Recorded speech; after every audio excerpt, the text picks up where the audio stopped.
పూర్తి వివరాలకు చదవండి రేపటి అక్షర శిల్పం దినపత్రికలో.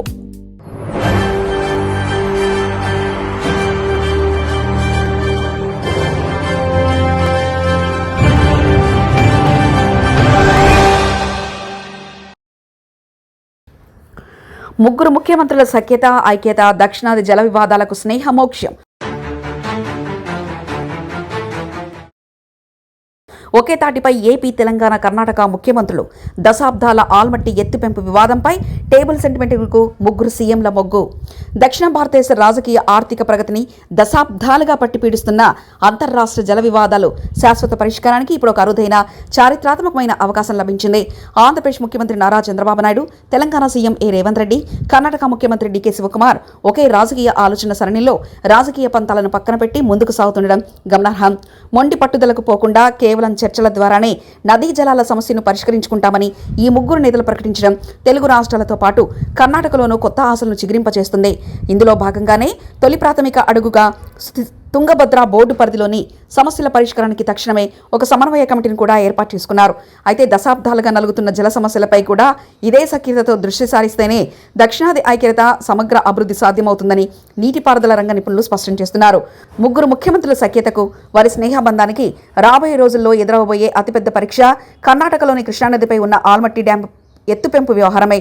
కృష్ణా జలాల వివాదాల ట్రిబ్యునల్ 2 తీర్పును ఆధారంగా తీసుకుని ఆల్మట్టి డ్యాం పూర్తిస్థాయి నీటి మట్టాన్ని ప్రస్తుతం ఉన్న 519 మీటర్ల నుంచి 524 మీటర్ల పైచిలకు పెంచేందుకు కర్ణాటక ప్రభుత్వం గట్టిగా ప్రయత్నిస్తుంది. అయితే ఆల్మట్టి ఎత్తు కనుక పెంచితే ఎగువన కర్ణాటకలోనే భారీగా నీరు నిల్వే ఉండబోతుందని, దీనివల్ల దిగువ ఉన్న తెలంగాణ పరిధిలోని జూరాల, శ్రీశైలంతో పాటు ఆంధ్రప్రదేశ్లోని నాగార్జున సాగర్, ప్రకాశం బ్యారేజ్లకు వచ్చే వరద నీరు గణనీయంగా తగ్గిపోతుందని రెండు తెలుగు రాష్ట్రాలు తీవ్రంగా అభ్యంతరం వ్యక్తం చేస్తున్నాయి.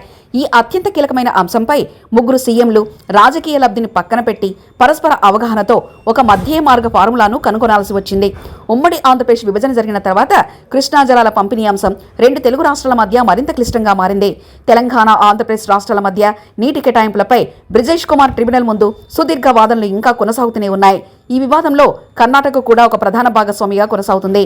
బచావత్ ట్రిబ్యునల్ కేటాయించిన నికర జలాల్లో తమకు రావాల్సిన న్యాయమైన వాటాపై స్పష్టత రావాలని తెలంగాణ కోరుతుండగా, ఏపీ తమ పాత హక్కులను, ఆయాకట్టు ప్రయోజనాలను కాపాడుకునే ప్రయత్నం చేస్తుంది.